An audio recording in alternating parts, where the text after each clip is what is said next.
வணக்கம், this is Gokul. House of the dragon season 3 episode 2 பத்தி தான் பார்க்க போறோம். போன எபிசோடோட முடிவில் ரெனேராவுடைய மூத்த மகன் பட்டத்து இளவரசனான ஜேஸ் அந்த கல்லட் யுத்தத்துல இறந்து போறான். இன்னொரு புறம் ஆலிசன்ட் ஏமண்டியும் வேகாரியும் ஹாரன் ஹாலை நோக்கி போக சொல்லி மூளை செலவு செஞ்சா. கிங்ஸ் லேண்டிங்ல இருந்து தப்பிச்ச ஏகான் மற்றும் லாரிஸ் இந்த ரெண்டு பேருமே ரெனேராவினுடைய ஆதரவாளர்களான ஸ்டாண்டன் காவலர்கள் கிட்ட மாட்டியிருப்பாங்க. டிராகன் ஸ்டோனை நோக்கி அவங்கள கைது பண்ணி அழைச்சிட்டும் போயிட்டு இருப்பாங்க. அந்த கல்லட் யுத்தத்துல ஷரக்கா லோஹர் கூட நடந்த சண்டையில கோர்லிஸ் வெலாரியன் கடலுக்குள்ளேயும் விழுந்திருப்பாரு. இத்தனை காலம் டிராகனே இல்லாம இருந்த ரேனா கடைசியா ஷீப் ஸ்டீலர் டிராகனை கையகப்படுத்தினான். ஆனா அது ஒரு தீய விளைவை தான் உண்டாக்குனுச்சு. இப்ப இந்த தருணத்துல தான் நமக்கு எபிசோட் 2 ஆரம்பிக்குது. இந்த எபிசோட்ல ஒரு சில முக்கியமான நகர்வுகள் திருப்பங்கள் எல்லாமே வருது. இதனுடைய பொருள் எல்லாம் என்ன அப்படிங்கறத பத்தி தான் இந்த எபிசோட்ல பார்க்க போறோம். எபிசோட்குள்ள போறதுக்கு முன்னாடி நீங்க நம்ம சேனலுக்கு புதுசா இருந்தீங்க அப்படின்னா சப்ஸ்கிரைப் பண்ணி உங்களுடைய ஆதரவு தெரிவிங்க. அதுதான் எனக்கு அடுத்தடுத்த எபிசோட்ஸ் போடுறதுக்கு பெரிய மோட்டிவேஷனா இருக்கும்.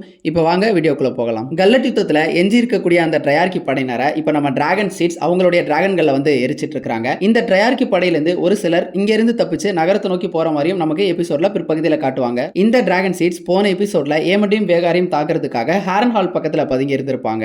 ஆலிஸ் ரிவர்ஸ் இவங்க கிட்ட வந்து நீங்க டிராகன் ஸ்டோனுக்கு போகணும் அப்படின்னு சொல்லியிருப்பா. அதை தொடர்ந்து இவங்களும் இப்போ இந்த கல்லட் யுத்தத்துக்கு வந்திருக்காங்க. பேலா ஜேசனுடைய இறந்து போன அந்த உடலை தூக்கிட்டு இப்போ டிராகன் ஸ்டோனை நோக்கி போய்கிட்டு இருக்கா. டிராகன் ஸ்டோன்ல இருக்கக்கூடிய அந்த டிராகன் கீப்பர்ஸ் ஜேசனுடைய உடலை தூக்கிக்கிட்டு போயிட்டு இருக்க மாதிரி காமிக்கிறாங்க. ஆனா போன சீசன்ல இந்த டிராகன் சீட்ஸை பயன்படுத்தி டிராகன்களை கையகப்படுத்த முயற்சிக்கும் பொழுது இந்த டிராகன் கீப்பர்ஸ் அதுக்கு மறுப்பு தெரிவிச்சிருப்பாங்க. டர்கேரியன் அல்லாத வேறு ஒருத்தங்க டிராகனை கிளைம் பண்றதுக்கு இவங்க உடன்பட்டிருக்க மாட்டாங்க. அதன் பிறகு எப்படி இவங்க ஒத்துக்கிட்டு திரும்ப இங்க சேவை செய்யறதுக்காக வந்தாங்க அப்படிங்கிறது தெரியல. சர் லோரண்ட் பேலா கிட்ட யுத்தத்தினுடைய முடிவை பத்தி கேட்கிறாரு. பேலா யுத்தத்தை வென்றாச்சு அப்படின்னு சொல்றா. ஆனா வென்றதுக்கு உண்டான அந்த மகிழ்ச்சி அப்படிங்கிறது அவளுடைய முகத்துல இல்ல. ரெனேரா இறந்து போன ஜேசனுடைய உடலை வந்து பாக்குறா. ஜேஸ பார்த்து அவன் உயிரோட இருக்க மாதிரியே நீ என்ன காரியம் பண்ணிட்டு வந்து நிக்கிற, எப்படி இதை உன்னால செய்ய முடிஞ்சது அப்படின்னு சொல்லி கேட்கிறா. அரசியல் ரீதியா பார்த்தா இது ரெனேராவுடைய அன்னைக்கு ஒரு மிகப்பெரிய இழப்பு தான். பட்டத்து இளவரசன் இறந்து போயிருக்கிறான், ஒரு டிராகனும் இறந்து போயிருக்குது. ஆனா இந்த அரசியல் யுத்தங்கள் இது எல்லாத்தையுமே கடந்து இந்த ஒரு தருணம் அப்படிங்கிறது அம்மாவுக்கும் மகனுக்குமான அந்த உரையாடலா தான் இருக்குது. ரெனேரா தாங்க முடியாத துயரத்தோட இறந்து போன ஜேசனுடைய உடலை கட்டி தழுவி கதறி அழுதுட்டு இருக்கிறா.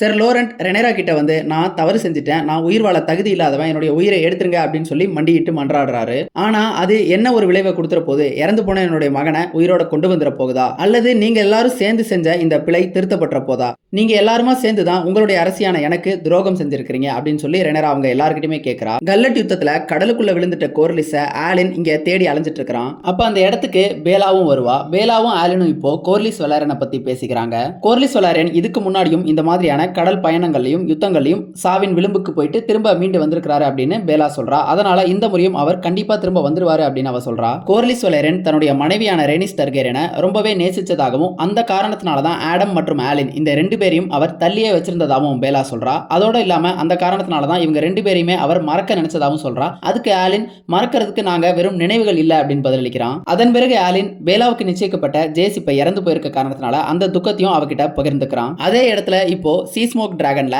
ஆடமும் கோர்லிஸை தேடி தான் அலைஞ்சிட்டு இருக்கான். இப்போ ஒரு இடத்துல கோர்லிஸ் கரை ஒதுங்கி இருக்கிறத ஆடம் கவனிச்சிடுறான். அவங்க எல்லாருமா சேர்ந்து இப்போ கோர்லிஸை மீட் எடுத்துடுறாங்க. அந்த யுத்தத்தினால பெரிய அளவுல எதுவும் பாதிப்பு ஏற்படாம கோர்லிஸ் நல்லாவே இருக்கிறாரு. அவர் எரிஞ்சு போயிருக்கிற அந்த ட்ரிஃப்ட்மார்க் கோட்டையை பார்த்துட்டு என்ன சொல்றாரு அப்படின்னா, இதுதான் வெற்றி அப்படின்னா இதுக்கு மேல இன்னொரு வெற்றியை என்னுடைய வாழ்நாள்ல நான் பார்க்க விருப்பப்படல அப்படின்னு சொல்லி சொல்றாரு. இனிமேல் ஆலின் கிட்டயோ ஆடம் கிட்டயோ கொடுக்கறதுக்கு கோர்லிஸ் கிட்ட எதுவுமே இல்ல அவருடைய பெயரை தவிர. அதை தான் அவர் ஆலின் கிட்டயும் சொல்றாரு. ஆனா ஆலினை பொறுத்தளவுக்கு அந்த பெயரை தான் அவன் விலை மதிப்பற்றதா கருதுறான். வரும் காலங்களில் கோர்லிஸ் இந்த ரெண்டு பேரையுமே ரெனேராவுடைய உதவியின் மூலியமா வெலாரியன்ஸ் அப்படின்னு அங்கீகரிச்சிருவார் அப்படின்னு தான் நினைக்கிறேன். இப்ப நமக்கு மீண்டும் வேலை காமிக்கிறாங்க. போன எபிசோட்ல ரேனா தன்னுடைய ஷீப் ஸ்டீலர் டிராகனோட கல்லட் யுத்தத்துல ஒரு சில குழப்பங்களையும் கலவரத்தையும் தெரிஞ்சோ தெரியாமலோ உண்டாக்கிட்டா. இப்ப அவ மீண்டும் இந்த ஈரி அரண்மனைக்கே வந்து தனக்கு அடைக்கலம் கொடுக்க சொல்லி அங்க இப்ப ஆட்சி செஞ்சுட்டு இருக்கக்கூடிய ஜேன் ஆரன் கிட்ட கேட்கிறா. ஆனா ரேனா டிராகனை கையகப்படுத்தவோ அல்லது யுத்தத்துல போய் கலந்துக்கவோ அனுமதிக்கப்படல. அவளை பொறுத்தளவுக்கு ரெனேராவுடைய 2 மகன்களுக்கு துணையா பென்டோஸை நோக்கி போயிருக்கணும். அதுதான் அவளுக்கு வழங்கப்பட்டிருக்கக்கூடிய அந்த வேலை. அது மட்டும் இல்லாம இப்போ இங்க ஜேன் ஆரனுக்கு ஜேஸ் இறந்துட்டு அந்த செய்தி வந்து சேர்ந்திருக்குது. ரேனா நேரடியா ஜேசனுடைய மரணத்தை உண்டாக்கல அப்படின்னாலும் அவளும் ஒரு மறைமுக காரணமா இருக்கா. இப்ப இந்த தருணத்துல ஜேஸ் இறந்துட்டு அந்த செய்தியும் தெரிஞ்ச பிறகு ரேனாவுக்கு அடைக்கலம் கொடுத்தா அது அரச துரோகமா கருதப்படும். ரெனர் அவனுடைய கோபத்துக்கும் ஆளாக வேண்டியது இருக்கும். அதனால ஜேன் அதை கண்டிப்பா மறுத்துடுறாங்க. போன சீசன்ல இதே ஜேனாரின் தான் தன்னுடைய படையினரை ரெனராவுக்கு ஆதரவா அனுப்பிட்டு அதுக்கு ஈடா ஒரு டிராகனை கேட்டிருப்பாங்க. ஆனா ரேனா கொண்டு வந்திருந்த அந்த டிராகன்கள் பாத்தீங்க அப்படின்னா ரொம்ப சின்ன டிராகன்களா இருந்திருக்கும். ஜேனினுடைய எதிர்பார்ப்புக்கு ஒரு காரணம் இருக்குது. இந்த ஈரி கோட்டை அப்படிங்கிறது மலை மேல இருக்குது. அதனால எந்த படைக்கும் அவங்க அஞ்ச தேவையில்லை. எந்த படையாக இருந்தாலும் இந்த மலை மேலே ஏறி அதன் பிறகு தான் இந்த கோட்டையை வந்து முற்றுகையிடணும். ஆனால் டிராகன்களுக்கு அவங்க பயந்து தான் ஆகணும். டிராகன்களை பொறுத்தளவுக்கு அவங்க எந்த மலையும் ஏற தேவையில்லை. டிராகன்கள் மேலே தானே பறந்தே வந்து இந்த கோட்டையை தாக்க முடியும். இதுக்கு முன்னாடி வரலாறுல இந்த மாதிரி ஒரு சம்பவமும் அவங்களுக்கு நடந்திருக்குது. ஏகானுடைய படையெடுப்பில் இப்போ ஏமன் வச்சிருக்கக்கூடிய இதே வேகார் டிராகனில் ஏகானுடைய மனைவியான விசன்யா டார்கெரன் இதே ஈரி கோட்டைக்கு வந்திருப்பாங்க. இந்த டிராகனோட யுத்தம் புரிய முடியாது அப்படிங்கிறத புரிஞ்சுக்கிற அன்றைய ஆட்சியாளரான ஷரா ஆரின் ஏகான் கிட்ட சரணடையும் செஞ்சிருப்பாங்க. அதனால டிராகன்களை பொறுத்தளவுக்கு அவங்களுக்கு ஒரு வரலாறு அப்படிங்கிறது இருக்குது. இந்த காரணத்தினால தான் ஜேன் ஆரின் இப்போ வேலை பாதுகாக்கிறதுக்கு ஒரு டிராகனை கேட்டிருப்பாங்க. ஏன்னா இவங்க ரெனேராவுக்கு ஆதரவா படையினர் அனுப்பிட்டா ஏமண்ட் எப்ப வேணாலும் தன்னுடைய வேகார் டிராகன்ல மீண்டும் இங்க வந்து அதை தாக்க முயற்சிக்கலாம். ரேனா இந்த ஒரு சம்பவத்தை சுட்டிக்காட்டி தன்கிட்ட ஒரு பெரிய டிராகன் இப்ப இருக்கிறதாகவும் அதன் மூலியமா வேலுக்கு பாதுகாப்பு அளிக்கிறதாகவும் சொல்றா. பதிலுக்கு நீங்க எங்களை கண்டும் காணாம இருந்தா போதும் அப்படின்னு சொல்றா. இதன் மூலியமா இவ என்ன சொல்ல வரா அப்படிங்கிறது தெரியல. ஏன்னா இப்போ இவ தான் அந்த யுத்தத்துல அந்த கலவரத்தை உண்டாக்கி இருக்கிறா அப்படிங்கிறது ஜேனுக்கு தெரிஞ்சிருச்சு. அதையும் சொல்லாம இருங்க அப்படின்னு சொல்றாளா அப்படிங்கிறது தெரியல. அப்படி செஞ்சா அதுவுமே அரச துரோகமா தான் கருதப்படும். ஜேனை பொறுத்தளவுக்கு இந்த வேல் அப்படிங்கிறது மிக பெருசு. அதனால ஒரு டிராகன் எங்க விருப்பப்படுதோ அங்க அது தங்கும். அதை தன்னால தடுக்க முடியாது. அதனால நீ எங்க வேணாலும் தங்கிக்கோ, அதை பத்தி எனக்கு கவலை கிடையாது. ஆனா என்னுடைய கோட்டை வாயிலுக்கு இனிமே வந்துடாத அப்படின்னு சொல்லி ரெனாவை அனுப்பி வைக்கிறாங்க. இந்த இடத்துல ஜேன் யார் அப்படிங்கிறதையும் சொல்லலாம்னு நினைக்கிறேன். இந்த ஜேன் ஆரின் ரெனேராவுக்கு கசின் தான். எந்த வகையில் அப்படின்னா இந்த ஜேன் ஆரினுடைய அப்பாவும் ரெனேரா டர்கேரியனுடைய அம்மாவான எம்மா டர்கேரியன் ஹாஃப் சிப்ளிங்ஸ். அதாவது இவங்க ரெண்டு பேருடைய தாத்தாவும் ஒரே நபர் தான். அவர் தான் ராட்ரிக் ஆரின். இந்த ராட்ரிக் ஆரினுடைய தாரத்துக்கு பிறந்த மகன் தான் ஜேனுடைய அப்பா. இரண்டாம் தாரமான டேலா டர்கேரியனுடைய மகள் தான் எம்மா ஆரின், அதாவது ரெனேராவுடைய அம்மா. இப்போ நமக்கு ரிவர்லாண்ட்ஸ்ல டேமனையும் அவனுடைய அந்த படையினரையும் காமிக்கிறாங்க. சென்ற எபிசோட்ல நமக்கு அந்த ரெட் ஃபோர்க் யுத்தத்தை காமிச்சிருப்பாங்க. அந்த யுத்தத்துல டேமனுடைய படையினர் வெற்றியை ஈட்டியிருப்பாங்க. ஆனா ஜேசன் லானிஸ்டர் தப்பிச்சு போயிருப்பான். தப்பிச்சு போன ஜேசன் லானிஸ்டர் விண்டர் வூல்ஃப்ஸ் கையில மாட்டிருப்பான். அவங்களுமே அவனுடைய தலையை எடுத்திருப்பாங்க. அந்த ரெட் ஃபோர்க் யுத்தத்துல சிதறுண்டு தப்பிச்சு போன அந்த லானிஸ்டர் படை காட்ஸை கிட்ட மீண்டும் அணி சேர்றதா இவங்களுக்கு தகவல் கிடைச்சிருக்கும். இப்போ இந்த எபிசோட்ல அந்த ஒரு படையுமே இவங்க வீழ்த்திட்டாங்க. அவங்கள வீழ்த்தினதையே ஃபிஷ் ஃபீட் அப்படிங்கிற அந்த பாடல் மூலியமா பாடி கொண்டாடிக்கிட்டு இருக்காங்க. அது என்ன ஃபிஷ் ஃபீட் அப்படின்னா அந்த ரெட் ஃபோர்க் யுத்தத்திலிருந்து தப்பிச்ச அந்த லானிஸ்டர் படை காட்ஸை அப்படிங்கிற அந்த ஏரி கிட்ட போய் அணி சேர்ந்திருப்பாங்க. அந்த இடத்துலயுமே டேமனுடைய அந்த ரிவர்லாண்ட்ஸ் படையினரும் இன்னொரு பக்கம் விண்டர் வூல்ஃப்ஸ் இந்த ரெண்டு பேரும் சேர்ந்து அவங்கள சுத்தி வளைச்சிருப்பாங்க. இப்போ அந்த படைக்கு தப்பிச்சு போக போக்கிடம் இல்லாம இருந்திருக்கும். டேமனுடைய அந்த படை எஞ்சி இருக்கக்கூடிய லானிஸ்டர் படையினர் எல்லாரையுமே கொன்னுட்டு காட்ஸை ஏரிக்குள்ளேயே தூக்கி அவங்கள வீசியிருப்பாங்க. இதன் மூலியமா அந்த படையினர் அனைவருமே பாத்தீங்க அப்படின்னா மீனுக்கு இரையாக்கப்பட்டிருப்பாங்க. இதை தான் ஃபிஷ் ஃபீட் அப்படிங்கிற பாடலா பாடுறாங்க. இந்த யுத்தத்தையுமே ஃபிஷ் ஃபீட் அப்படின்னு தான் சொல்லுவாங்க. ஆனா நமக்கு டிவி ஷோல இந்த ஒரு யுத்தத்தை காமிச்சிருக்க மாட்டாங்க. இந்த யுத்தம் முடிஞ்சு அதுக்கு அடுத்து நடக்கிற காட்சிகளாக தான் காமிச்சிருப்பாங்க. அந்த யுத்தம் வந்து ஆஃப்லைன்ல நடந்த மாதிரி தான் காமிச்சிருப்பாங்க. இவங்க கூடயே நமக்கு இன்னொரு பொண்ணையும் காமிக்கிறாங்க. இவளுடைய பேர் தான் ஆலிசியன் பிளாக்வுட். போன சீசன்ல பிராக்கன்ஸ்க்கும் பிளாக்வுட்ஸ்க்கும் ஒரு யுத்தம் நடந்திருக்கும். அந்த யுத்தத்துல பிளாக்வுட்ஸோடைய லார்டான சாம்பல் பிளாக்வுட் இறந்து போயிருப்பான். அவனுடைய சகோதரி தான் இந்த ஆலிசியன் பிளாக்வுட். டேமன் அங்கே இருக்கவங்களோட ரொம்ப மகிழ்ச்சியோடவே அந்த கொண்டாட்டத்தில் ஈடுபட்டு இருக்கான். அந்த சமயத்தில் நம்ம சைமன் ஸ்ட்ராங் வராரு. வந்திருக்கவர் அங்கே இருக்கவங்களுக்கு ஒயினையும் டேமனுக்கு ரெனேரா கிட்ட இருந்து வந்த அந்த தூது செய்தியையும் கொண்டு வந்து கொடுக்குறாரு. டேமன் அந்த செய்தியை படிச்சுட்டு அங்கே இருக்கவங்களுக்கு அந்த செய்தியை அறிவிக்கிறான். இளவரசன் ஜெசேரிஸ் இறந்துட்டதாகவும் தன்னை இப்போ டிராகன் ஸ்டோனுக்கு அழைச்சிருக்கதாகவும் சொல்றான். கூடிய விரைவிலேயே இவங்க எல்லாரும் சேர்ந்து கிங்ஸ் லேண்டிங்க்கு போய் அரியணையை கைப்பற்ற போவதாகவும் சொல்றான். அங்க இருக்கக்கூடிய படையினர்கிட்டையும் அவன் அதையே உத்தரவா போடுறான். படையினர்கள் எல்லோரும் இப்போ கிங்ஸ் லேண்டிங்கை நோக்கி வரணும். ஒரு சிறு படை மட்டும் ஹாரன்ஹாலை பாதுகாக்கிறதுக்காக இங்கேயே இருப்பாங்க. டேமனுக்கு ஜேசனுடைய அந்த மரணம் அப்படிங்கிறது என்ன மாதிரியான உணர்வை உண்டாக்கியிருக்கும் அப்படிங்கிறது தெரியல. காரணம் என்ன அப்படின்னா டேமனுக்கும் ஜேஸ்க்கும் இடையிலான அந்த உறவு எப்படிப்பட்டது அப்படிங்கறத ஷோல நமக்கு பெருசா சொல்லியிருக்க மாட்டாங்க. ஒரே ஒரு இடத்துல மட்டும் அதிகாரத்தை எப்படி பயன்படுத்தணும்னு டேமன் ஜேஸ்க்கு ஒரு பாடம் எடுத்திருப்பான். அதை தாண்டி டேமன் ஜேஸை கண்டிட்டதாகவோ அல்லது அவன் மேல அக்கறை செலுத்தினதாகவோ எங்கேயுமே இருக்காது. ஆனா இந்த ஒரு தருணத்துல அவனுடைய அந்த மரண செய்தியை படிக்கும் பொழுது டேமனுடைய முக பாவத்தை பார்க்கும் பொழுது அவன் உண்மையிலேயே ஜேஸ்க்காக கரிசனப்படுற மாதிரி தான் தெரியுது. கிளம்புறதுக்கு முன்னாடி டேமன் ஆலிஸ் ரிவர்ஸ் சந்திச்சு பேசுறான். இந்த இடத்துல கெராக்சிஸ் டிராகன் தண்ணி குடிக்கிற மாதிரி காமிச்சிருப்பாங்க. ரொம்பவே அழகா இருந்தது. ஆலிஸ் ரிவர்ஸ் டேமன் இந்த இடத்தை விட்டு கிளம்புறது ஏதோ ஒரு முடிவுடைய சகுனம் மாதிரி தெரியுது அப்படின்னு சொல்றா. ஆனா அது என்ன முடிவு அப்படிங்கறத அவ சொல்லல. பல விஷயங்களுடைய முடிவா இருக்கலாம், வேறு சில விஷயங்களுடைய தொடக்கமா கூட இருக்கலாம் அப்படின்னு சொல்றா. ஆலிஸ் ரிவர்ஸ் எப்போதுமே ஒரு புதிரான ஒரு கதாபாத்திரம் தான். அவளுடைய நோக்கம் என்ன, இந்த யுத்தத்துல அவளுடைய பங்கு என்ன அப்படிங்கிறது தெரியல. ஒருவேளை டேமனுக்கான அவளுடைய அந்த பங்கு முடிஞ்சு ஏமண்டுக்கான அவளுடைய பங்கு தொடங்குது, அதை பத்தி தான் இவ சொல்றாளா அப்படிங்கிறது தெரியல. ஏன்னா இந்த எபிசோடுடைய பிற்பகுதியில ஆலிஸ் ரிவர்ஸும் ஏமண்டும் சந்திக்கிற மாதிரியும் நமக்கு காமிச்சிருப்பாங்க. அவளுடைய உதவிக்காக டேமன் அவகிட்ட நன்றி சொல்லிட்டு அவளுக்கு ஏதாவது தேவை இருக்கா அப்படின்னு சொல்லி கேட்கறான். அதுக்கு ஆலிஸ் உடனே தனக்கு ஹாரன் ஹால் வேணும் அப்படின்னு சொல்லி கேட்கறா. இந்த ஹாரன் ஹால் பல பேருடைய கட்டுப்பாட்டுல மாறி மாறி இருந்திருக்குது. ஆனா யாருமே இந்த ஹாரன் ஹாலை அரவணைச்ச மாதிரி தெரியல. ஆனா நான் இதே ஹாரன் ஹால்ல தான் பிறந்து வளர்ந்தவ, என்னுடைய நீண்ட ஆயுள இங்கதான் நான் கழிச்சிருக்கேன் அப்படின்னு சொல்றா. இந்த நீண்ட ஆயுள்னு அவ ஏன் சொல்றா அப்படிங்கிறது தெரியல. ஏன்னா ஆலிஸ் ரிவர்ஸை பார்த்தா அவளுக்கு ஒரு 30 அதிகபட்சம் 40 வயசு இருக்கும் அப்படின்னு கூட சொல்லலாம். ஆனா அவ நீண்ட ஆயுள்னு சொல்றதுக்கு பின்னாடி ஏதோ ஒரு மர்மம் இருக்க மாதிரி தான் தெரியுது. ஆனா ஒரு அரண்மனையோ கோட்டையோ இந்த மாதிரியான பாஸ்டர்ட்ஸ்க்கோ அல்லது சாதாரணமா பிறந்தவங்களுக்கோ கொடுக்க மாட்டாங்க. ஒண்ணு அவங்களுக்கு பேர் பட்டம் அப்படிங்கிறது இருக்கணும், இல்ல அவங்க கல்யாணம் பண்ண அந்த நபராவது பேர் பட்டத்தோட இருக்கக்கூடியவங்களா இருக்கணும். இது ரெண்டுமே இல்லாத ஆலிஸ்க்கு இந்த ஹாரன்ஹால் கோட்டையை ரெனேரா வழங்குறது அப்படிங்கிறது ஒரு சாத்தியம் இல்லாத விஷயம் தான். இதே தான் டேமனும் சொல்றான். அவளுக்கு தகுந்த மாதிரி அவளுக்கு பொருத்தமான வேற ஏதாவது சன்மானத்தை அவளுக்கு கொடுக்க முடியுமான்னு ரெனேரா கிட்ட பேசி பார்க்கறதா சொல்றான். ஆனா ஆலிஸ் அதுக்கு என்ன சொல்றா அப்படின்னா, நான் பசின்னு சொல்லி உங்ககிட்ட உணவு கேட்கிறேன், ஆனா நீ எனக்கு ரத்தினங்களை கொடுக்குறேன்னு சொல்ற, அது எப்படி என்னுடைய பசியை ஆற்றும் அப்படின்னு சொல்லி கேட்கறா. சொல்லி முடிச்சுட்டு இங்க வந்ததுக்கு நன்றி, இனிமே இந்த பக்கம் நீ வந்துடாத, நான் சொன்னது நினைவு இருக்கட்டும் அப்படின்னு சொல்லி சொல்றா. போன சீசன்ல டேமன் தன்னுடைய முடிவு எப்படி இருக்க போகுது அப்படிங்கறத ஆலிஸ் காட்டக்கூடிய அந்த தரிசனத்தின் வாயிலா தான் தெரிஞ்சுப்பான். ஒருவேளை அந்த ஒரு காரணத்தினால கூட டேமனை இங்க திரும்ப வராத அப்படின்னு சொல்லி ஆலிஸ் சொல்லியிருக்கலாம். இப்ப நமக்கு இங்க ஏகானையும் லாரிஸையும் காமிக்கிறாங்க. ஏகானுடைய அடையாளத்தை லாரிஸ் வெளிப்படுத்திட்ட காரணத்தினால ஏகான் அமைதியாவே வந்துட்டு இருக்கான். அதுக்கு முன்னாடி வரைக்கும் அவன் தன்னுடைய வலியை பத்தி புலம்பிட்டோ அல்லது வலி நிவாரணியை கேட்டோ ஏதாவது ஒன்று பேசிக்கிட்டே வந்துட்டு இருந்தான். இப்போ அவன் அமைதியா வந்துட்டு இருக்கான். இவங்க போயிட்டு இருக்கக்கூடிய அந்த பாதையில திடீர்னு ஏதோ சலசலப்பு கேக்குது. வெளியில பார்க்கும் பொழுது ட்ரையார்கி கும்பலுக்கும் இவங்களை கூட்டிட்டு போயிட்டு இருக்கக்கூடிய அந்த காவலர்களுக்கும் சண்டை ஏற்படுது. போன சீசன்ல ஏமண்ட் இந்த ட்ரையார்கி கூட கூட்டணி வைக்கலாம் அப்படின்னு சொல்லும்போது அந்த சபையில இருக்கக்கூடிய மற்றவங்க எல்லாம் என்ன சொல்லியிருப்பாங்க அப்படின்னா, இவங்களை இப்போ நம்மளுடைய தேவைக்காக கூட்டணி வச்சு அனுமதிச்சோம் அப்படின்னா நம்மளுடைய நிலங்களுக்குள்ள புகுந்தே இவங்க சூறையாட செய்வாங்க, கொள்ளை அடிப்பாங்க அப்படின்னு சொல்லியிருப்பாங்க.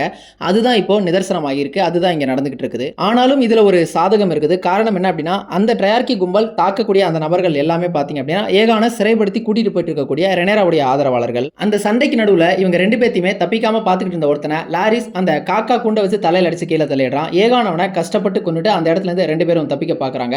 லாரிஸை பொறுத்தளவுக்கு இங்க இருந்து டஸ்கண்டேலுக்கு போயிடணும், அங்க இருந்து பிராவோஸை நோக்கி போகணும் அப்படிங்கறத அவனுடைய திட்டம். அதுக்கு உண்டான கோல்டு அவன் கிட்ட இருக்கிறதா சொல்றான். ஆனா ஏகான் ரூக்ஸ்டெஸ்ட் நோக்கி போகலாம் அப்படின்னு சொல்றான். இதுக்கான காரணம் என்ன அப்படின்னா, ரூக்ஸ்டெஸ்ட் யுத்தத்துல ரெனேராவுடைய அணி தோற்று போயிருப்பாங்க. அந்த இடத்துல கிறிஸ்டன் கோல் ஒரு சிறு படையினரை ரூக்ஸ்டெஸ்ட்டை பாதுகாக்கிறதுக்காக விட்டுட்டு போயிருப்பான். அவங்க ஏகானுக்கு விசுவாசமா இருப்பாங்க, அதனால அங்க போகலாம்னு சொல்றான். ஆனா பிரச்சனை என்ன அப்படின்னா, அதை நோக்கி போற பாதை அப்படிங்கிறது ரொம்ப சிரமமான ஒரு பாதை. இதை லாரிஸ் சொல்றான், ஆனாலும் ஏகான் கேட்காம அதை நோக்கி தான் போகணும்னு சொல்றான். இப்ப கிங்ஸ் லேண்டிங்ல இருந்து ஏமண்டும் வேகாரும் கிளம்பி ரிவர்லாண்ட்ஸை நோக்கி போறாங்க. இதை ஆலிசன்ட்டும் கவனிக்கிறா. அடுத்ததா ஆலிசன்ட் என்ன செய்யறா அப்படின்னா, இந்த கிங்ஸ் லேண்டிங்னுடைய சிட்டி வாட்ச் கமாண்டர், அதாவது இந்த ஊர்காவல் படை தலைவரான லூத்தர் லார்ஜென்ட்டை பார்க்கிறதுக்காக வரா. இந்த ஊர்காவல் படை இருக்கக்கூடிய இந்த இடம் பாத்தீங்க அப்படின்னா ஆண்கள் இருக்கக்கூடிய ஒரு தனித்த பகுதி. அந்த இடத்துல நிறைய ஆண்கள் நிர்வாணமா இருக்கிறாங்க.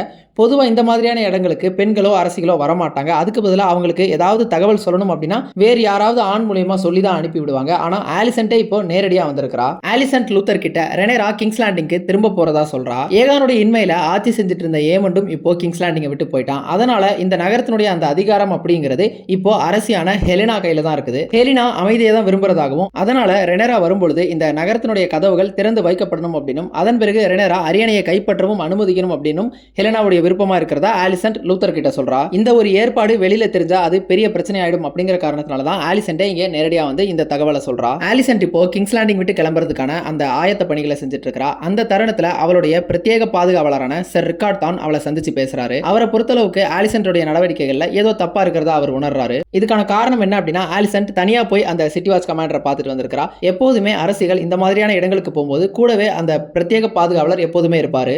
அவரும் ஆலிசன் கிட்ட இனிமே தனியா எங்கேயும் போக வேணாம், தன்னையும் துணைக்கு அழைச்சிட்டு போக சொல்லி கேட்கிறாரு. ஆனா ஆலிசன்ட் அதை கண்டுக்கிற மாதிரி தெரியல. அவ அடுத்தடுத்து செய்ய வேண்டியதை தொடர்ந்து செய்ய ஆரம்பிக்கிறா. இவருடைய சந்தேகம் இப்ப வலுப்பெற்ற காரணத்தினால இவர் இந்த தகவலை, அதாவது ஆலிசன்ட் சிட்டி வாட்ச் போய் பார்த்துட்டு வந்த அந்த தகவலை ஜாஸ்பர் வைல்டு கிட்ட போய் சொல்லிடுறாரு. ஆலிசன்ட் தன்னுடைய அறையில அவளுக்கு தேவையான பொருட்களை எடுத்து வச்சிட்டு இருக்கும் பொழுது அந்த அறைக்குள்ள ஜாஸ்பர் வைல்டு அனுமதி இல்லாம நுழையறான். இந்த ஒரு சூழ்நிலையை பயன்படுத்தி ஜாஸ்பர் வைல்டு ஆலிசன் மேல இருக்கக்கூடிய அந்த வன்மத்தை எல்லாம் தீர்த்துக்கலாம் அப்படின்னு நினைக்கிறான். ஆலிசன்ட் ஆரம்பத்துல கிங்ஸ் லேண்டிங்ல ஒரு சாதாரண பொண்ணா இருந்தா, ஆனா அதன் பிறகு அவ அரசரை கல்யாணம் பண்ணிக்கிட்ட பிறகு இந்த இடத்துக்கு வந்திருக்கிறா. இதுல ஜாஸ்பர் வைல்டுக்கு இயல்பாவே ஒரு கோபம் அப்படிங்கிறது இருக்குது. அது மட்டும் இல்லாம ஆலிசன்ட் கிறிஸ்டன் கோலோடையும் உறவுல இருந்தா அப்படிங்கிற அந்த தகவலும் ஜாஸ்பருக்கு தெரிஞ்சிருக்குது. அதையும் அவன் சுட்டி காட்டுறான். அதன் பிறகு ஜாஸ்பர், உனக்கு விருப்பம் இருக்கிறவங்க கூடலாம் நீ போறல, அப்ப ஏன் கூடயும் வா அப்படின்னு சொல்லி அவளை வன்புணர்வு செய்ய முயற்சிக்கிறான். ஒரு வழியா கிராண்ட் மாஸ்டர் ஆர்வெல் அந்த இடத்துக்கு வந்து ஆலிசன்ட்டை காப்பாத்திடுறாரு. ஜாஸ்பரும் இந்த மாதிரி ஆலிசன்ட் ஊர்காவல் படை தலைவரை போய் சந்திச்சுட்டு வந்திருக்கிறா அப்படிங்கிற அந்த தகவலை வெளிப்படுத்துறான். ஆனாலுமே மிஸ்டர் ஆர்வெல் ஆலிசன்ட்டை காப்பாத்திடுறாரு. ஜாஸ்பர் வைல்டை சிறைப்படுத்தவும் சொல்லிடுறாரு. இப்ப டிராகன் ஸ்டோனுக்கு திரும்பி வந்த டேமன் அங்க அல்ஃப் மற்றும் ஹியூ இவங்க ரெண்டு பேரும் இருக்கிறத கவனிக்கிறான். இந்த ரெண்டு பேருமே ஹாரன் ஹால்ல ஏமண்டுக்காக காத்துக்கிட்டு இருக்கணும். டேமன் இங்க வர்றதுக்கு முன்னாடி ஹாரன் ஹால்ல ஒரு சின்ன படையையும் விட்டுட்டு வந்திருப்பான். இப்போ இவங்க இங்க வந்துட்டதன் மூலமா ஏமண்டுக்கு எந்த ஒரு தடையுமே இருக்காது. இததான் டேமனும் அவங்க கிட்ட கேட்கறான். அதுக்கு அவங்க ரெண்டு பேருமே போன எபிசோட்ல ஹாரன் ஹாலுக்கு பக்கத்துல அவங்க இருக்கக்கூடிய அந்த இடத்துல என்னென்ன நடந்துச்சோ அதெல்லாத்தையும் சொல்லிக்கிட்டே இருக்காங்க. அல்ஃப் பேசுறதுல கடுப்பான டேமன் பலார்னு அவனுக்கு ஒரு அற விட்டுறான். இவங்க ரெண்டு பேர்கிட்டையும் ஆடம் எங்க அப்படின்னு கேட்கறான். ஆடமுமே இப்போ கல்லட்ல தான் இருக்கிறான். அதை தான் அவங்களும் சொல்றாங்க. இப்போ டேமன் புரிஞ்சுக்கிறான். இப்போ ஹாரன் ஹால் அப்படிங்கிறது எந்தவித டிராகனுமே இல்லாம தனியா இருக்குது அப்படிங்கறத ரெனேராவை சந்திக்க போன டேமன் அவளுடைய அறைக்கு வெளியில மிசாரியா உட்கார்ந்துட்டு இருக்கதை பார்க்கறான். டேமன் இங்க இருந்து கிளம்பும் போது மிசாரியாவை சிறைப்படுத்தப்பட்ட ஒரு கைதியா விட்டுட்டு போயிருப்பான். அதன் பிறகு மிசாரியா ரெனேராவினுடைய உயிரை காப்பாத்திருப்பா. அதன் பிறகு அவளுக்கே ஆலோசகராகவும் மாறி இருப்பா. இப்போ ரெனேராவுடைய அறைக்கு அவளே பாதுகாவலரா உட்கார்ந்துருக்க அளவுக்கு அவ வளர்ந்திருக்கிறா. இதையே தான் டேமனும் அவகிட்ட சொல்றான். டேமன் அவளை குறைச்சு மதிப்பிட்டதாகவும் சொல்றான். ஆனா மிசாரியாவை பொறுத்த அளவுக்கு என்ன அப்படின்னா, ரெனேரா மிசாரியாவை நம்புறா. ஆனா டேமனை ரெனேரா நம்புறாளா அப்படின்னு கேட்டா இல்ல அப்படின்னு தான் சொல்லணும். ஏன்னா பல நேரங்கள்ல டேமன் என்ன செய்ய போறான் அப்படிங்கறதே தெரியாது. அப்படி இருக்கும்பொழுது அவனை நம்பவும் முடியாது. அதை தான் மிசாரியாவும் இங்க சுட்டி காட்டுறா. அதுக்கு டேமன் ரெனேரா தன்னுடைய மனைவி அப்படின்னும் அவங்களுக்குள்ள 1000 இருக்கும், அதை பத்தி மிசாரியாவுக்கு என்ன கவலை அப்படிங்கிற மாதிரி கேட்கறான். சீசன் 1ல பாத்தீங்க அப்படின்னா டேமன் மிசாரியா கூட தான் சுத்திட்டு இருப்பான். அவளை கல்யாணம் பண்ணிக்க போறதாவும் சொல்லியிருப்பான். ஆனா கடைசியில் அவளை ஏமாத்திருப்பான். இதுக்கு பழி வாங்கக்கூடிய செயல் தானா இது எல்லாமே அப்படிங்கிற மாதிரி டேமன் கேட்கறான். அதுக்கு மிசாரியா எல்லாமே உன்னை பத்தினது கிடையாது அப்படின்னு சொல்லிடுறா. இதே தான் போன சீசன் முழுக்கவே டேமனுக்கு நிகழ்ந்திருக்கும். அதுக்கு முன்னாடி வரைக்கும் தான் தான் எல்லாமே தன்னை சுத்தி தான் உலகம் சொல்லுது அப்படிங்கிற மாதிரி தான் டேமன் இருந்திருப்பான். ஆனா ஆலிஸ் ரிவர்ஸ் அந்த மாதிரி கிடையாது. இதுல நீ ஒரு பங்கு மட்டும்தான் அப்படிங்கிற மாதிரி அவனுக்கு உணர்த்தியிருப்பா. ரெனேரா ஆலிசன் ஹைட்டவரனுடைய அந்த வார்த்தையை மட்டுமே நம்பி அயன் த்ரோனை கைப்பற்றதுக்காக கிங்ஸ் லேண்டிங்கை நோக்கி போகலாம் அப்படின்னு முடிவு பண்ணியிருக்கிறா. இது சரியா தான் இருக்குமா அப்படிங்கிற மாதிரி டேமன் மிசாரியா கிட்ட கேட்கறான். அதே மாதிரி மிசாரியாவும் இத்தனை பிரச்சனைகளுக்கு பிறகு ஆலிசன்ட்டுக்கும் ரெனேராவுக்கும் நடுவுல ஒரு உறவு அப்படிங்கிறது நீடிச்சிருக்க முடியுமா அப்படின்னு கேட்கறா. டேமன் அதுக்கு ஒருவேளை இருக்கலாம், அப்படி இருந்ததுன்னா அது உனக்கு எதுவும் பிரச்சனையா, அது உன்னை வேதனைப்படுத்துமா அப்படிங்கிற மாதிரி சிரிச்சுக்கிட்டே ஏளனமா கேட்கறான். போன சீசன்ல மிசாரியாவும் ரெனேராவும் கிஸ் பண்ணிக்குவாங்க. அது டேமனுக்கு இதுவரைக்கும் தெரியாது. ஆனா டேமனுக்கு அது தெரிஞ்சிட்ட மாதிரியே இந்த ஒரு கேள்வியை கேட்கறான். ஒருவேளை ரெனேராவுக்கும் மிசாரியாவுக்கும் இடையில ஒரு பூடகமான உறவு இருக்க கூடுமோ அப்படிங்கிற மாதிரி டேமன் கணிக்கிறானா என்ன அப்படிங்கிறது தெரியல. அவன் அந்த அர்த்தத்துல கேட்டானா அல்லது ரெனேராவுக்கும் ஆலிசன்ட்க்கும் இன்னுமே ஒரு நட்பு அப்படிங்கிறது நீடிச்சது அப்படின்னா ஆலிசன்ட் உண்மையை தான் சொல்லியிருப்பா. அதனால ரெனேராவும் அரியணையை கைப்பற்றிடுவா. இது மிசாரியாவுக்கு ஒரு பிரச்சனையா இருக்குமோ அப்படிங்கிற அந்த எண்ணத்துல கூட டேமன் இதை கேட்டிருக்கலாம். காரணம் என்ன அப்படின்னா இந்த மாதிரி உளவு வேலை செய்யறவங்களை எப்பயுமே நம்பவே முடியாது. நம்ம கேம் ஆஃப் த்ரோன்ஸ்ல கூட Peter Baelish chaos is a ladder அப்படின்னு சொல்லியிருப்பான். அதாவது அமைதி, நிலைத்தன்மை இதெல்லாம் இருக்கவே கூடாது. அதுக்கு பதிலாக கலகமும் கலவரமும் எப்போதுமே இருந்துகிட்டே இருக்கணும். அதை ஒரு ஏணியா பயன்படுத்தி இந்த மாதிரியான ஆட்கள் தங்களுடைய வளர்ச்சியை ஏற்படுத்திக்குவாங்க. இவங்க பேசிட்டு இருக்கும் பொழுது மேஸ்டர் ஜெரார்டிஸ் வேகாரும் ஏமண்டும் கிங்ஸ் லேண்டிங்ல இருந்து பறந்து ரிவர்லாண்ட்ஸ் நோக்கி போற அந்த செய்தியை வந்து சொல்றாரு. இப்ப டேமன் ரெனேரா கிட்ட பேச வரான். ரெனேரா இன்னுமே ஜேஸ் இறந்த அந்த துக்கம் தாளாம தான் இருக்கிறா. ஆனாலும் ரெனேரா இப்படியே முடங்கி போய் இருக்க முடியாது. ஏன்னா இந்த போர் அப்படிங்கிறது நடந்துட்டு தான் இருக்குது. அதனால அடுத்தடுத்த கட்ட நகர்வுகளை ஒரு அரசியா அவ முன்னெடுத்து தான் ஆகணும். அந்த கல்லட் யுத்தத்துல ஷீப் ஸ்டீலர் டிராகன் மூன் டான்சரை தாக்கி இருக்கும். அப்போ மூன் டான்சரை காப்பாற்ற போன ஜேஸ் தான் இறந்து போயிருப்பான். அதை ரெனேரா டேமன் கிட்ட சொல்லிக்கிட்டு இருக்கிறா. ஆனா ஷீப் ஸ்டீலர் ஒரு வைல்ட் டிராகன், அதாவது மனிதர்களுடைய கட்டுப்பாட்டில் இருக்காது. டிராகன் கீப்பர்கள் மற்ற டிராகன்களை கட்டுப்படுத்தி ஒரு இடத்துல பத்திரமா வச்சிருப்பாங்க. அவங்க தான் அதுக்கு சாப்பாடு கொடுப்பாங்க, பராமரிக்கக்கூடிய வேலையெல்லாம் செய்வாங்க. அந்த மாதிரி அது கிடையாது. தனித்தே இருக்கக்கூடிய அந்த டிராகன்களை தான் வைல்ட் டிராகன் அப்படின்னு சொல்லுவாங்க. அப்படி இருக்கக்கூடிய ஒரு டிராகனை யாராலையுமே கட்டுப்படுத்த முடியாது, அதை கையகப்படுத்தவும் முடியாது அப்படின்னு சொல்லி டேமன் சொல்றான். கூடிய விரைவில் அந்த டிராகனை யார் கையகப்படுத்திருக்கா அப்படிங்கிறதையும் கண்டுபிடிக்கிறதா டேமன் சொல்றான். ஆனா அதை விட இப்போ சில முக்கியமான வேலைகள் இருக்குன்னு வேகார் கிங்ஸ் லேண்டிங்கை விட்டு கிளம்பினதை டேமன் சொல்றான். அதனால இப்போ ரெனேரா கிளம்பி ஆகணும். ஆனா ரெனேராவுக்கு இது பெரிய முரண்பாடா இருக்குது. ரத்தமும் சதையுமா இருந்த அவளுடைய 2 மகன்கள் இறந்து போயிருக்காங்க. இப்போ இவங்க எல்லாத்தையும் இழந்த பிறகு அவ போய் அந்த அரியாசனத்தில் அமரணும் அப்படிங்கிறது ஒரு பெரிய முரண்பாடா இருக்குது. அதன் பிறகு டேமன் வெளிரன் மொழியில பேசுறான். அவன் ஹாரன் ஹால்ல பார்த்த அந்த song of ice and fire அந்த தரிசனத்தை பத்தி சொல்லிக்கிட்டு இருக்கான் அவகிட்ட. அந்த song of ice and fire உண்மையா இருக்கும் பட்சத்துல நீ என்ன செஞ்சிருப்ப, இப்படியே தான் முடங்கி போய் இருப்பியா அப்படின்னு சொல்லி அவளை கேட்கறான். போன சீசன்ல ரெனேரா ஜேஸ் கிட்ட பேசும்பொழுது சொல்லியிருப்பா, இந்த யுத்தம் அப்படிங்கிறது வெறுமனே அரியணைக்காக இல்ல, அதை தாண்டி வேறு ஒரு விஷயம் இருக்குன்னு சொல்லி அந்த சாங் ஆஃப் ஐஸ் அண்ட் ஃபயரை ஜேஸ் கிட்டேயுமே சொல்லியிருப்பா. இப்ப கிங்ஸ் லேண்டிங்ல ஹெலினா ஒரு கம்பளி பூச்சியை பார்த்துக்கிட்டு இருக்கா.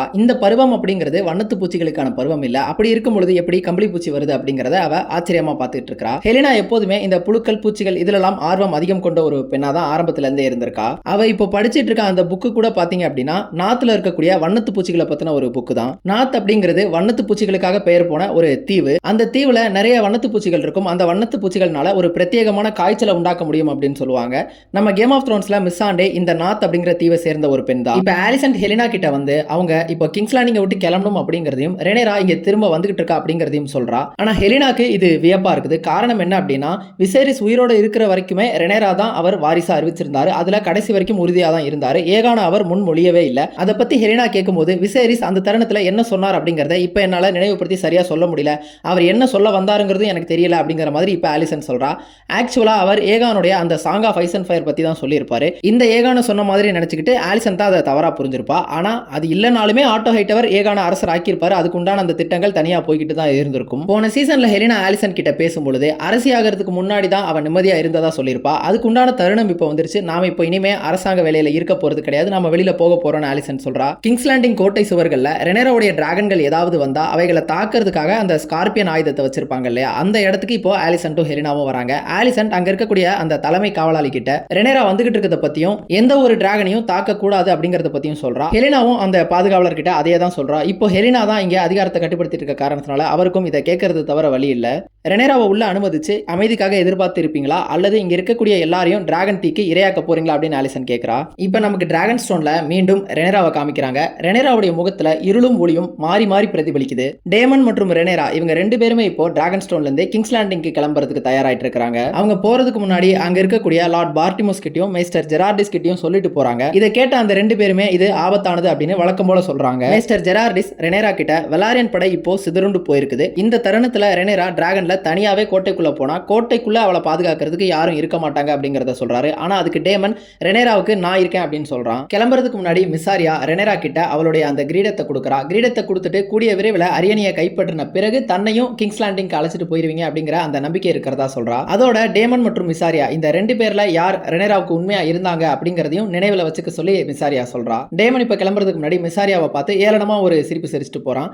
இந்த மூன்று பேருக்கு இடையிலான அந்த உறவு அப்படிங்கிறது அடுத்தடுத்து எப்படி பரிமாணம் அடைய போகுது அப்படிங்கிறது தெரியல, பொறுத்திருந்து பார்ப்போம். ரெனேரா மிசாரியாவை தன்னுடைய ஆலோசகரா தேர்ந்தெடுத்ததை பத்தி டேமன் கேட்கறான். ஆனா ரெனேரா அதுக்கு டேமன் கிட்ட தான் யாரை வேணாலும் ஆலோசகரா வச்சுக்க முடியும், அதுக்கு அவனுடைய ஒப்புதல் தேவையில்லை அப்படின்னு சொல்லிடுறா. இப்ப ஹியூ மற்றும் அல்ஃப் இவங்க கூட சேர்ந்து கிங்ஸ் லேண்டிங்க்கு போறதுக்காக அங்க தயாரா வந்து நிக்கிறாங்க. அவங்க கிட்ட இப்ப டேமன் பேசுறான். ரெனேராவுக்கு பாதுகாப்பா பக்கபலமா அவங்க ரெண்டு பேரும் வரணும் அப்படின்னும் டேமன் சொல்லாம எந்த ஒரு முடிவையும் அவங்களா சுயமா எடுக்க கூடாது அப்படின்னு டேமன் சொல்றான். கிங்ஸ் லேண்டிங்ல அரியணையை கைப்பற்றின பிறகு மீண்டும் நம்முடைய கவனத்தை வேகார நோக்கி திருப்புவோம் அப்படின்னு டேமன் சொல்றான். இப்ப இவங்க நாலு பேருமே டிராகன் ஸ்டோன்ல இருந்து கிங்ஸ் லேண்டிங்கை நோக்கி பறக்க ஆரம்பிக்கிறாங்க. மறுபக்கம் ஏமண்ட் அவனுடைய டிராகனான வேகார்ல ஹாரன் ஹாலை நோக்கி போறத கிறிஸ்டனும் அவனுடைய படையினரும் பாக்குறாங்க. இவங்களும் இப்போ ஹாரன் ஹாலை நோக்கி தான் போறாங்க. ஏமண்ட் ஹாரன் ஹாலுக்கு வந்த உடனே அந்த ஹாரன் ஹாலை சுத்தி இருக்கக்கூடியவங்க எல்லாரையுமே எரிக்க ஆரம்பிக்கிறான்.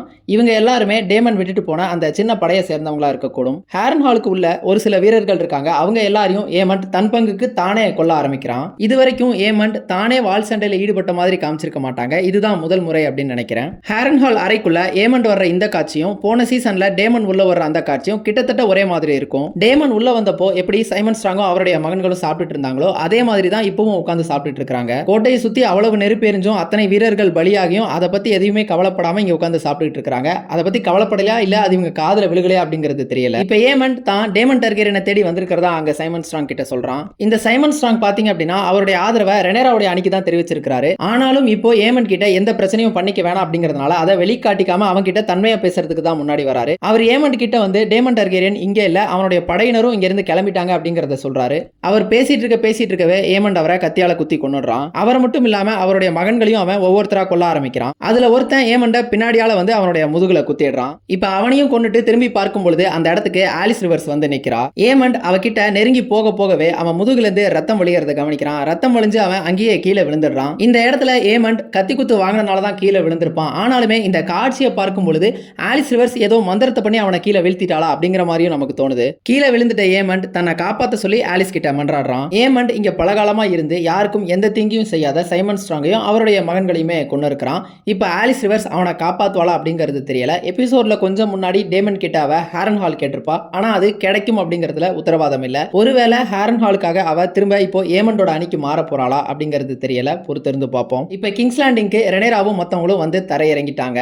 ஆலிசன் சொன்ன மாதிரியே எந்த ஒரு டிராகனையும் தாக்காம அந்த ஸ்கார்பியன் வீரர்கள் எல்லோருமே அமைதியா இருந்துட்டு அந்த இடத்தை விட்டு நகர்ந்துடுறாங்க. அதே மாதிரி ரெனேராவும் டேமனும் கோட்டைக்குள்ள போகும்பொழுதுமே அந்த கதவுகள் திறக்கப்பட்டு அங்க இருக்கக்கூடிய வீரர்களுமே அவங்களுடைய வாளை சமர்ப்பிச்சு ரெனேரா கிட்ட சரணடைஞ்சிருப்பாங்க. ஆலிசன் சொன்ன மாதிரியே செஞ்சுட்டான்னு ரெனேரா டேமன் கிட்ட சொல்றப்போ நமக்கான உண்மையான சோதனை அரண்மனைக்குள்ளதான் இருக்கு அப்படின்னு டேமன் சொல்லுவான். கிங்ஸ் லேண்டிங் கோட்டைகளுக்கு மேல அல்ஃப் அவனுடைய டிராகன்லயும் ஹியூ அவனுடைய டிராகன்லயும் பறந்துட்டு இருப்பாங்க. இதை பார்த்த உடனே அந்த ஊர் மக்கள்லாம் பயந்து ஓட ஆரம்பிச்சிருவாங்க. இங்க ஏதோ யுத்தம் வரப்போகுது அப்படின்னு நினைச்சு அந்த கூட்ட கூட்டத்தோட நமக்கு ஹியூவனுடைய மனைவியான கேட்டையும் காமிச்சிருப்பாங்க. அந்த ஊர் மக்களோட நமக்கு சில்வியையும் காமிக்கிறாங்க. இவ கூட தான் ஏமண்ட் உல்லாச விடுதியில நேரத்தை செலவிட்டிருப்பான். போன சீசன்ல மிஸ்ஸாரியா இந்த சில்வியை பயன்படுத்தி தான் ஊர் மக்கள் மத்தியில ஒரு கலகத்தை மூட்டியிருப்பா. இன்னொரு புறம் ஆலிசன்டையும் ஹெலினாவையும் அவருடைய மகளையும் காமிக்கிறாங்க. இது ஏதோ ரகசிய பாதை மாதிரி இருக்கு. இங்க இருந்தவங்க அரண்மனை விட்டு வெளியேறிட்டு இருக்காங்க. இப்ப டேமனும் ரெனேராவும் அரண்மனைக்குள்ள போறாங்க. ஏகான் அணிக்கு ஆதரவா இருக்க ஒரு சில வீரர்கள் இவங்களை கொல்றதுக்காக வராங்க. ஆனா எதிரில வர எல்லாருமே டேமன் தன்னுடைய வாளால வெட்டி வீசிட்டு இருக்கான். டேமன் இப்படி நல்லினமா சண்டை போட்டு ஒவ்வொருத்தரையும் கொண்டுகிட்டு இருக்கிறத ரெனேரா அங்க நின்னு பார்த்துட்டு இருக்கா. அவளுடைய பார்வையில டேமன் சண்டையிடக்கூடிய இந்த திறனை உள்ளுக்குள்ள ரசிக்கிற மாதிரியும் தெரியுது. அரண்மனையில எதிரில வர எல்லாரையுமே வீழ்த்தி ரெனேராவை வழி நடத்தி டேமன் அழைச்சிட்டு போற இந்த காட்சி ரொம்ப சிறப்பா இருந்தது. ஆனா இவங்க எல்லாருமே மொத்தமா வந்தா டேமனை கொன்னுட முடியாதா அப்படிங்கிற ஒரு கேள்வியும் இருக்குது. டேமனுடைய வரலாறு இப்படிதான் இருந்திருக்குது. அவன் தன்னுடைய உயிரை பத்தி பயப்படாம தனியாளா பல பேரை எதிர்த்து போயிருக்கிறான். ஆனா இந்த முறை அவன் ரெனேராவுக்கும் பொறுப்பாக வேண்டியது இருக்குது. அப்படி இருக்கும்போது ஏன் இப்படி போனா அப்படிங்கிறது தெரியல. ஒருவேளை அவனுடைய முடிவை அவனே பார்த்துட்ட காரணத்தினால இந்த தருணத்துல அவனுக்கு எந்தவித ஆபத்தும் இல்லைன்னு அவனே உணர்ந்துட்டானோ என்னவோ. வந்த வரைக்கும் டேமன் எல்லாரையுமே கொண்டுட்டு எங்களுடைய வீட்டுல எங்களை எதிர்க்கிறதுக்கு யாருக்கு துணிச்சல் இருக்கு இருந்தா வாங்க அப்படின்னு சொல்லி டேமன் அறைகூவல் விடுக்கிற மாதிரி பேசுறான். இப்ப இவங்க ரெண்டு பேருமே அந்த அரியணை இருக்கக்கூடிய அந்த அறையை நோக்கி போறாங்க. அந்த த்ரோன் ரூமுக்கு வந்த உடனேயே டேமன் யுவர் கிரேஸ்னு சொல்லி ரெனேராவுக்கு வழிவிடுறான். ஆனா அவ உள்ள போகும்பொழுது அவளுடைய கையையும் பிடிச்சுக்கிறான். இது அன்பின் வெளிப்பாடா அல்லது டேமனுக்கு ரெனேரா அந்த அரியணையில உட்கார போறா அப்படிங்கறதுல பொறாமையினால பிடிக்கிறானா அப்படிங்கிறது தெரியல. போன சீசன் படி பார்த்தா டேமன் முழுக்கவே ரெனேராவுக்கு இப்போ விசுவாசமா தான் இருக்கிறான். கொஞ்சம் முன்னாடி ஆலிசன்ட்ட ஜாஸ்பர் வைல்ட் கிட்ட போட்டு கொடுத்த ரிக்கார்ட் தானும் வேறு சில வீரர்களும் அங்க நிப்பாங்க. இந்த வீரர்கள் அரியணையை ரெனேராவுக்கு விட்டு கொடுத்துட கூடாதுன்னு பாதுகாத்துட்டு இருக்காங்க. இப்போ டேமன் அவங்க கூடயும் சண்டைக்கு தயாராகும் பொழுது ரெனேராவும் தன்னுடைய வாளை வெளியில எடுப்பா. அவ வாளேந்தி நிக்கிறத பார்த்த உடனே அங்க இருக்க வீரர்கள் எல்லாம் சிரிக்க ஆரம்பிப்பாங்க. கொஞ்ச நேரத்துல அந்த இடத்துக்கு கோல்டு க்ளோக்ஸ் எல்லாருமே வந்துருவாங்க. அதாவது நம்ம ஊர்காவல் படை தான். இவங்க எல்லாருக்கும் கோல்டு க்ளோக் அப்படிங்கிற அந்த பெயர் வர்றதுக்கே காரணம் டேமன் தான். டேமன் இவங்களுக்கு தலைவனா இருக்கும் பொழுதுதான் அந்த பொன்னிறத்துல இருக்கக்கூடிய சால்வையை கொடுத்திருப்பான். அதுக்கு முன்னாடி வரைக்கும் அந்த சால்வை அப்படிங்கிறது அவங்களுக்கு இருந்திருக்காது. இந்த காரணத்தினால தான் இப்போ இவங்களுக்கு கோல்டு க்ளோக் அப்படிங்கிற பெயர். இந்த கோல்டு க்ளோக்ஸ் எல்லாருமே பாத்தீங்க அப்படின்னா டேமனுக்கு தான் விசுவாசமா இருப்பாங்க. குறிப்பா இப்போ இந்த கோல்டு க்ளோக்ஸ்க்கு தலைவனா இருக்கக்கூடிய லூத்தர் லார்ஜென்ட்க்கு டேமனே தன் கையால அந்த கோல்டு க்ளோக்கை வழங்கியிருப்பான். இது 20 வருஷத்துக்கு முன்னாடி நடந்திருக்கும். இந்த கோல்டு க்ளோக்ஸ் எல்லாருமே ரெனேராவை உண்மையான அரசியா ஏத்துக்கிட்டு அங்க கிரீன் அணியை சார்ந்த வீரர்கள் எல்லாருமே கைது பண்ணிடுறாங்க. ஆனா ரெனேரா அரியணையை ஏறுறதுக்கு முன்னாடி ஏகானா இங்க அழைச்சிட்டு வர சொல்றா. நமக்கு தெரியும் ஏகான் இங்க இல்ல அப்படின்னு. ஆனா ரெனேராவுக்கோ மத்தவங்களுக்கோ அது தெரியாது. ஆலிசன் சொன்னதின்படி ஏகான் இங்க தான் இருந்தாகணும். டேமனும் மத்தவங்களும் ஏகானுடைய அறைக்கு வந்து பார்க்கும் பொழுது அங்க கிராண்ட் மாஸ்டர் ஆர்வேல் மட்டும் தான் இருப்பான். ஏகான் தப்பிச்சு போயிட்டு தான் சொல்லுவான். ஏகான் தப்பிச்சாலும் கிராண்ட் மாஸ்டர் ஆர்வேலை இவங்க கொண்டுதான் ஆகணும். காரணம் என்ன அப்படின்னா அவனும் ஏகானுடைய அணியில தான் இவ்வளவு நாள் இருந்தான். நீங்க என்ன கொல்லணும்னா கொன்னுக்கோங்க. ஆனா நான் சாதாரண ஒரு அரச மருத்துவர், நான் ஒரு வீரன் கிடையாது. அதனால என்னுடைய உயிரை காப்பாத்திக்கிறதுக்கு நான் என்ன செய்யணுமோ அதை தான் செஞ்சேன். அதோட நான் விசேரிசனுடைய உரித்தான வாரிசுக்கு எப்போதுமே உண்மையா இருப்பேன் அப்படின்னு கிராண்ட் மாஸ்டர் ஆர்வேல் சொல்லிடுறான். சொல்லி முடிச்சிட்டு ஆர்வேல் இவங்களுக்குனே ஒரு பரிசு இருக்கிறதா சொல்றான். இப்ப அரண்மனைக்கு வெளியில ஆலிசன்டும் ஹெலினாவும் தப்பிச்சு போறதுக்காக முயற்சி பண்ணிட்டு இருக்காங்க. அப்ப அங்க இருக்கக்கூடிய ஊர் மக்கள்ல சிலர் அவங்கள கவனிச்சிடுறாங்க. ஒரு விஷயம் இங்க புரியல. என்ன அப்படின்னா ஹெலினா கிட்ட ட்ரீம் ஃபயர்ங்கிற டிராகன் இருக்குது. அப்போ இவங்க டிராகன்லயே வெளியில போகலாம். ஒருவேளை ஆலிசன்டும் ஹெலினாவும் அரசாங்கத்தை தியாகம் செய்யறதன் மூலமா டிராகனையுமே தியாகம் செஞ்சிடலாம் அப்படின்னு நினைச்சாங்களான்னு தெரியல. அதன் பிறகு டேமன் ஆர்வேல் சொன்னதை கேட்டுட்டு சிறைச்சாலை இருக்கிற இடத்துக்கு வந்து பாக்குறான். அங்க ரெனேராவுடைய ஆதரவாளர்கள் சில பேரை கைது பண்ணி வச்சிருக்காங்க. அவங்க எல்லாரையுமே விடுவிக்க சொல்லிடுறான். இப்ப அங்க ஒரு சிறைக்குள்ள ஜாஸ்பர் வைல்ட் உள்ள இருக்கிறான். இவனை தான் ஆர்வேல் பரிசுன்னு சொல்லியிருக்கான். அங்க இருக்கக்கூடிய இன்னொரு நபர் டேமன் கிட்ட உங்களுக்கு லாரி ஸ்ட்ராங் கிட்ட இருந்து இன்னொரு பரிசு இருக்கு அப்படின்னு சொல்றான். அவன் சொன்ன அந்த இடத்துல அந்த சிறைக்குள்ள போய் டேமன் பார்க்கறான். பார்த்த உடனே டேமன் மகிழ்ச்சியின் உச்சத்துல ஒரு வித்தியாசமான சிரிப்பு சிரிக்கிறான். இப்ப ரெனேராவை பார்க்கறதுக்காக அவருடைய ஆதரவாளர்கள் சில பேர் அங்க வந்திருக்காங்க. அதுல ரெனேராவுக்கு ஆதரவா இருந்த ஒரு சில லார்ட்ஸ் அண்ட் லேடிஸையும் ஏகானுடைய ஆட்சியில கைது பண்ணி வச்சிருப்பாங்க. அவங்க எல்லாருமே இப்ப விடுவிக்கப்பட்டிருக்காங்க. அவங்கள பார்த்து ரெனேரா நன்றி சொல்றா. இப்ப ஜாஸ்பர் வைல்ட இங்க கூட்டிட்டு வந்து ரெனேரா முன்னாடி மண்டியிட செய்றாங்க. இவங்க பேசிட்டு இருக்கும் பொழுதே டேமனுடைய குரல் கேக்குது. அங்க பார்க்கும் பொழுது தெரியுது டேமன் ஆட்டோ ஹைட்டவரை கூட்டிட்டு வந்துட்டு இருக்கான்.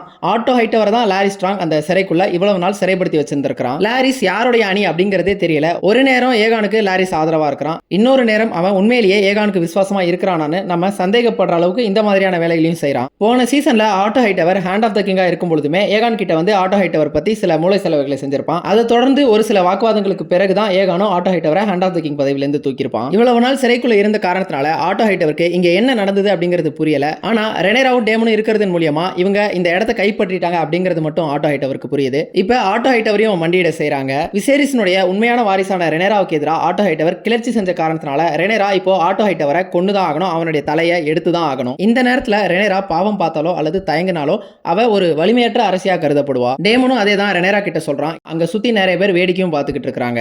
ரெனேராவுக்கும் இது புரியுது. ஆனா அவளால ஆட்டோ ஹைட்டவரை கொண்டுட முடியுமா அப்படிங்கறதுல சந்தேகம் இருக்குது. அவளால வெட்டி தலையை எடுத்துட முடியுமா அப்படிங்கிறது தெரியல. ஆட்டோ ஹைட்டவருக்கு இந்த துயரத்தை தாங்கவே முடியல. அவனுடைய உறவினர்கள் எல்லாருமே இறந்துட்டு தான் அவன் நினைச்சிட்டு இருக்க காரணத்தினால தன்னை சீக்கிரம் கொண்டுட சொல்லி சொல்றான். ஆனா ரெனேராவுக்கு இந்த தயக்கம் இருக்கிறத புரிஞ்சுக்கிட்டு டேமனை கொல்ல சொல்லு அப்படின்னு சொல்லி சொல்றான். ஆனா டேமன் அவன் கொல்லாம அவனுடைய வாளை ரெனேரா கிட்ட கொடுக்கறான். இந்த ஒரு வாளுக்கு டார்க் சிஸ்டர் அப்படின்னு பேரு. இந்த வாள் வெலிரியன் ஸ்டீலால செய்யப்பட்ட ஒண்ணு. வெலிரியன் ஸ்டீல் அப்படிங்கிறது ரொம்பவே கூர்மையானது. அதனால அதை பயன்படுத்தினா கண்டிப்பா ஆட்டோ ஹைட்டவரை துண்டிச்சிட முடியும் அப்படிங்கிற காரணத்தினால தான் டேமன் அந்த ஒரு வாளை ரெனேரா கிட்ட கொடுக்கறான். ரெனேராவும் அந்த வாளை வாங்கிட்டு ஆட்டோவை கொல்ல வரதுக்கு முன்னாடி ஆட்டோ ஹைட்டவர் ரெனேராவை பார்த்து, உன் அப்பா உயிரோட இருந்திருந்தா இந்த அளவுக்கு இது வரும்னு அவர் கனவுல கூட நினைச்சிருக்க மாட்டார் அப்படிங்கிற மாதிரி சொல்றான். ஆனா ரெனேரா இதுக்கு மேல நீ ஒரு வார்த்தை கூட பேசக்கூடாதுன்னு அவனுடைய வாயை அடைக்கிறா. ரெனேரா முதல் தடவை ஆட்டோ ஹைட்டவர் கழுத்தை வெட்ட போகும்போது அவ தவற விட்டுருவா. உடனே ரெனேரா அழுகவும் செஞ்சிருவா. அவளுக்கு அது வருத்தமா இருக்குது. ஒரு ஆளும் அரசியா இருக்கக்கூடிய அவளுக்கு மரண தண்டனை கொடுக்க கூட முடியல அப்படிங்கிறது ஒரு வருத்தத்துக்குரிய விஷயம். அடுத்த முறை அவ கவனமா கழுத்தை நோக்கி வெற்றா. ஆட்டோ ஹைட்டவருடைய கழுத்து துண்டா போயிடுது. இப்ப அந்த வாளை வாங்கிட்டு போயிட்டு டேமன் ஜாஸ்பர் வேல்ட வெட்ட போறான். வெட்டத்துக்கு முன்னாடி ஜாஸ்பர் தன் மனைவி கிட்ட ஏதோ சொல்ல வர்றான். அதுக்குள்ளாரவே டேமன் அவனுடைய தலையை துண்டிச்சிடறான். இப்ப ரெனேரா ஆட்டோ ஹைட்டவருடைய ரத்தத்துல தோய்ந்த கால் தடங்களோட அரியணையை நோக்கி போறா.